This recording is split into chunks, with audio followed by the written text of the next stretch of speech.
ఏర్పాటు సంబంధించిన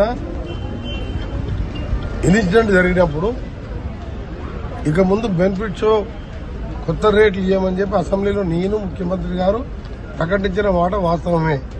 కానీ ఆ తర్వాత ముఖ్యమంత్రి గారు సవరించి మేమందరం కూర్చొని మాట్లాడుకొని ఒకవేళ పెంచితే 20% సినీ కార్మికులకు ఇవ్వాలనేది కండిషన్ మీద కొన్ని సినిమాలకు ఇస్తే కోర్టు అబ్జెక్షన్ చేసింది. ఆ సమయంలో నేను హైదరాబాద్లో లేను, మా జిల్లాలో తిరుగుతున్నా. మున్సిపల్ ఎలక్షన్ కాబట్టి జిల్లా మొత్తం నల్గొండ, భువనగిరి 2 జిల్లాలు నేనే చూసుకుంటాను కదా. ఆ సమయంలో జీవో ఇవ్వడం జరిగింది. అంతే తప్ప ఆయన ఇది మంత్రి గారిని చూస్తే జాలేస్తున్నారు. నా మీద కాదు, మిమ్మల్ని చూస్తే జాలేస్తుంది. 10 ఏళ్ళ అధికారం ఉండి ఒక్క ఎంపీ సీట్ గెలవలేదు నువ్వు. ఈ సిద్దిపేటలో కూడా 2000 మెజార్టీ వచ్చింది.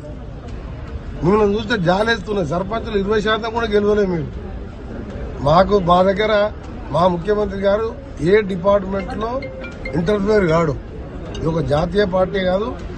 రాజశేఖర్ రెడ్డి లాగా రేవంత్ రెడ్డి గారు కూడా సీనియర్ అయినా జూనియర్ అయినా మినిస్టర్ల డిపార్ట్మెంట్ లో ఇంటర్ఫియర్ కాడు. ఆ డిపార్ట్మెంట్ మినిస్టర్ తీసుకునేదే ఫైనల్ నిర్ణయం.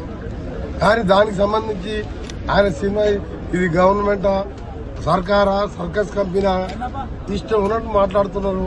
అయినా కానీ వాళ్ళకి సమాధానం ఇవ్వాలంటే మాకు సమయం లేదు, వాళ్ళకేం పని లేదు. పని లేక రోజు